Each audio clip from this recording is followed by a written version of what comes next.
NBA needs more trades. I love Kyle Kuzma. Former Laker, champion. Good trade. Let's talk. Patrick Mahomes will never have the head-to-head with Tom Brady. That was wrapped up 4 years ago in Super Bowl 55. But a win on Sunday will get Mahomes something Brady never did. 3 straight Super Bowl victories. Austin Mock, a spirited case for a playoff GOAT. Brady won 33% of the Super Bowls he was eligible to win. If Mahomes wins Sunday, he'll be at 57%. 4 of 7. Bill Plaschke is playoff GOAT on the line for Mahomes Sunday. Can we start with a playoff GOAT, first-round GOAT, wild card GOAT? There's only one GOAT. This ain't Noah's Ark, Tony. Only one GOAT's coming aboard here, and that GOAT is Tom Brady. He's done over 21 years. Mahomes done over 8 years. Let's give Mahomes some time to do it. Brady 2-0 against Mahomes in the playoffs. Beat him in the Super Bowl. Mm-hmm. Brady 14 come from behind and 14 game-winning drives. Mahomes 7 in fewer games, but nonetheless, that's double what he's done. Let's let this wait. Can we just respect Tom Brady? This is it, Bill, because you've been on this show for 21 years. You've never rushed ahead and called something over before. Okay. Woody Page, is playoff GOAT something you believe in? Is it on the line this week? Sure, why not? I mean, if people want to call Giannis the in-season tournament NBA GOAT, we'll do that if you want to come out with that. I see no reason in the world why we have to decide that right now. We're still talking about Michael Jordan and LeBron James and whether one of them is a GOAT or the other. Well, LeBron James, when he retires, we can all sit back on this show, wherever it is, and say, this is the guy who is we please stick to just Mahomes and Brady. There's too many GOATs in this farm right now. Go. Yeah, Brady is the GOAT. There's absolutely no doubt. Joe Montana was the GOAT before Brady came along. He won 4 straight, but he also lost 11 playoff games. So you got to consider that in all of this stuff. But I think there are possibly, you could go back through the history and see the great quarterbacks, and I think we can examine them all 5 years from now or 10 years from now, and we can do it. What am I hearing here? This is episode 4,950 of this show, and you're now coming to grips that we can have a conversation today and then have another one tomorrow, and 10 years, you can have it. We can have this conversation. It's okay. Jen, around the horn to you. Playoff GOAT. Do you believe it? And is it within reach? There were famously 2 GOATs on Noah's Ark, if I'm remembering my Bible correctly. So this is a conversation about 2 GOATs. Brady is the GOAT. Does Mahomes have the opportunity to be a GOAT eventually? Absolutely. But there is no rush to get there. Brady should enjoy being the GOAT as long as he is until Mahomes eclipses his accomplishments. And frankly, guys, he has not at this point, because I don't buy into percentages being the metric that we should go by here. It is trophies. It is Super Bowls. It is how many times he was hoisting it on the trailer at the game. And so I also think that if Mahomes makes it to the Super Bowl over the next 4 years and loses all of them by some fluke or some other team that has success, then he would be like Jim Kelly, and his percentage would be even closer to Tom Brady's. So I can't help but wonder if the fact that they are on the precipice of a potential three-peat is contributing to this conversation. And I personally think that any three-peat that is accomplished is a franchise accomplishment, not a quarterback accomplishment. Mahomes will have a role in it, of course, but it is about them showing that they can overcome the parity that the league. But then also, isn't just hoisting the trophy a franchise and team accomplishment? It doesn't belong to just one player, if that's your argument there. Justin Tinsley. No one's buying on the idea of a playoff GOAT or that Mahomes has it within reach, but maybe you will. I'm going to defend Mahomes, and this is not a knock on Tom Brady at all. One of my favorite athletes of all time to watch. But look, if he wins on Sunday, Mahomes that is, Mahomes and the Chiefs, this argument is going to get even more intense, and it should, because longevity is absolutely part of this argument. But guess what? 7 straight AFC Championship games appearances are part of that argument. You know, the only team to win back-to-back Super Bowls, the only team and quarterback to win back-to-back Super Bowls and then go to a 3rd straight. He's that guy. I think Bill mentioned it earlier. Tom Brady has 14 game-winning drives in the playoffs over the course of his career. Mahomes has 7, and he's played 28 fewer games. Tony, 28 playoff games is 9 postseasons. That's almost a decade. He has plenty of time to catch up on that. And this is a club that Patrick Mahomes is attempting to join, and not many people are talking about. In the panels of American sports, only 4 athletes have won 4 championships and 2 league MVPs before they're 30. That is Guy Lafleur, that is Bill Russell, that is Mickey Mantle, and that is Joe DiMaggio. That is the company Patrick Mahomes is being mentioned with, or he can be mentioned with if he wins on Sunday. Maybe he will be that Guy. Plaschke, last word here after the Horn. Justin, don't forget Brady's done it with 2 different organizations, 2 different head coaches, 2 different systems. Mm-hmm. Mahomes has been in the same system all the time. That's an interesting part of it. Deal. And then the playoff head-to-head is an interesting part of it to me because that's something Mahomes can catch Brady on. He can never go back in time and beat him in that Super Bowl. Well, Eli beat Brady twice in the Super Bowl. Nobody's saying Eli's better than Brady. It's part of the conversation. A conversation we are having today. We're allowed to have that conversation today, you people. Let's have another. You guys are going to drive me crazy with this next one, I bet. Coach GOAT, Andy Reid. Could he be on a list? Let's call him Rushmore, so we don't have to do GOAT because we're not insane people here. Belichick's end number is the highest in league history, but Reid could get halfway to there, pass halfway to there with a win on Sunday. Vince Lombardi, he three-peated an NFL championship into repeat Super Bowls because that's when they were invented. He has got to be on your list potentially. Noel, Shula, Walsh, Gibbs, Parcells, Landry. Be my guest, Jen. It's a Mount Rushmore. Is that on the line for Andy Reid Sunday? I don't think it is. I think he is already on the Mount Rushmore of NFL coaches. And I put him up there with Belichick, Reid, Noel, and Shula. Those are my 4.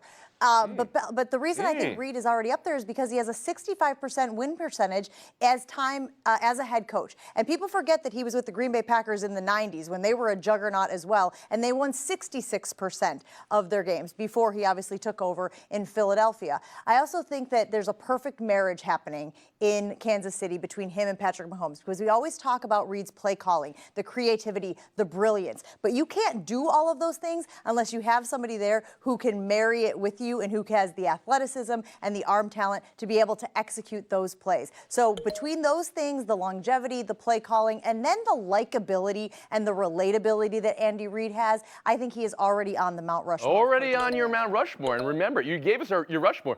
One name not on that list. A name that coached in the state that your background is in right now. You don't have Vince Lombardi on there. Very interesting. Justin Tinsley, around the horn to you. Yeah, if I have to pick my 4, I'm going Lombardi, I'm going Belichick, I'm going Andy Reid, and I know this is going to shock a lot of people. I'm going Jimmy Johnson. I put him on there, but in terms of Andy Reid, he's long been a play calling savant, but he's one of the best big game coaches that we've seen. The Chiefs have won 17 straight one-score games, and when you look at like the legacy of Andy Reid, just look at what Patrick Mahomes said a couple of weeks ago after they beat the Texans in the divisional round. He said, "I credit damn near all of my success to Andy Reid. I am not here without him." So his success is a byproduct of Andy Reid's game plan. That dude is one of the most fascinating and accomplished football minds of my lifetime, and he is on my Mount Rushmore, win or lose. Bill Plaschke. This is his 45th playoff game. That's a record for Andy Reid. He belongs on Mount Rushmore. So does Belichick. So does Chuck Noll. And so does Vince Lombardi. I can't believe, Jen, you left off Vince Lombardi, like Tony said. So in Milwaukee, you're going against your city. Lombardi won three in a row. Remember, Lombardi's probably the greatest coach ever. That's the Mount Rushmore. Woody Page. Jen, you and I both have been to Mount Rushmore, not together, I might add, and you would go to the Mount Rushmore and say, take down George Washington, take down Abraham Lincoln, let's put up presidents from the last 10 years or so. No, that's not happening. We've got to include not only Vince Lombardi, whose name is on the trophy, but on the NFC trophy is George Halas, who coached for over 45 years, and he's still on the uniform of the Chicago Bears. you have to go back in history and look at it. Don Shula, what he accomplished, the number of victories he had, Super Bowls with 2 different teams. I just think that Belichick. We lost Woody there for a second, but I really feel like he nailed his argument. Jen Latta, back to you. Yeah, the reason I don't put Vince Lombardi on my Mount Rushmore is because it is of the modern era. Of course, Lombardi was great. Curly Lambeau was great. You guys mentioned George Halas as well. All of those guys could. But then you wouldn't have any of the current ones other than Belichick. And frankly, guys, there are only 2 coaches in the history of the NFL that have 200-plus regular season wins and 3 Super Bowl titles. It is Belichick and it is Andy Reid, and that's why he's already on my mind. All right, there it is. We're going to take a break here. Buy or sell next. Thank God that's over. Welcome back to Around the Horn, coming to you from above the Heineken River Deck. NBA news of the day, Milwaukee Bucks trading Chris Middleton, a career Buck, so key to that championship, so in and out of the lineup since then. No doubt we'll get a heartful goodbye. They're moving him to Washington. Kyle Kuzma returns. 4 years younger on availability. Kuzma averaged 55 games the last 3 years to Middleton's 37. That's shockingly low for both. Efficiency was Middleton's game, not exactly Kuzma's. Jen, this is your account. Buy or sell it?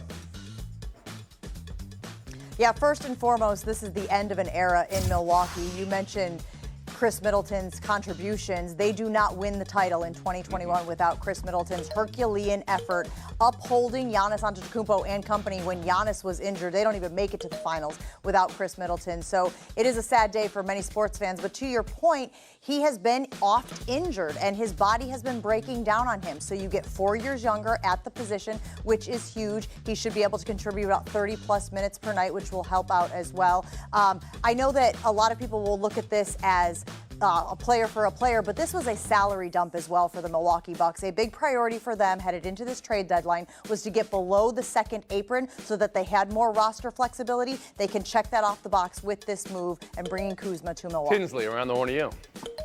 Yeah, you know, we can talk about the second apron. We can talk about Giannis possibly playing more at center, which I think that's what we're going to see moving forward. But hold on, the most important thing out of this, Kyle Kuzma. Everybody laughed at you when you had the long sleeve sweaters. But they don't know fashion, my friend. Guess what? You need to bring those long sleeve sweaters back. To Milwaukee, because it's called, it's the perfect, right. Yes. Bill, you got jokes. Bill Plaschke, how about you? It'd be like a scarf. I love me some Kyle Kuzma. He's a champion. He helped the Lakers win a championship. When the Lakers traded him, it gutted them. It really hurt him. It cost him a couple of years. He'll like Justin said, he'll let Giannis play center. He'll play twice as many games as Middleton plays, and he knows how to win. He comes. He knows how to win. He did, you know, the last year or so with the Wizards, did he get to experience it? Okay, all right. I know. Yeah. But he knows. Woody Page, how about you?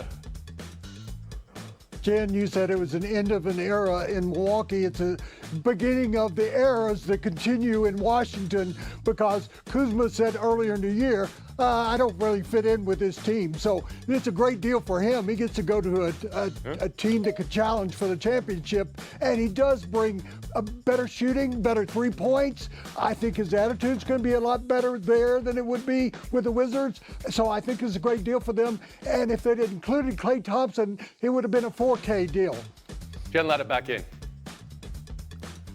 Yeah, the Bucks are banking on that, guys. They are believing that Kuzma will be the version he was when he was with the Los Angeles Lakers and the first year with Washington. These last 3 years in Washington, it's been a terrible team. It's hard to get a good gauge on who Kyle Kuzma is. But in those right years, now, he's been the least efficient shooter in by position in the NBA, by his position. We'll move on. Lakers 122, Clippers 97. Luka front row for LeBron show and loved it.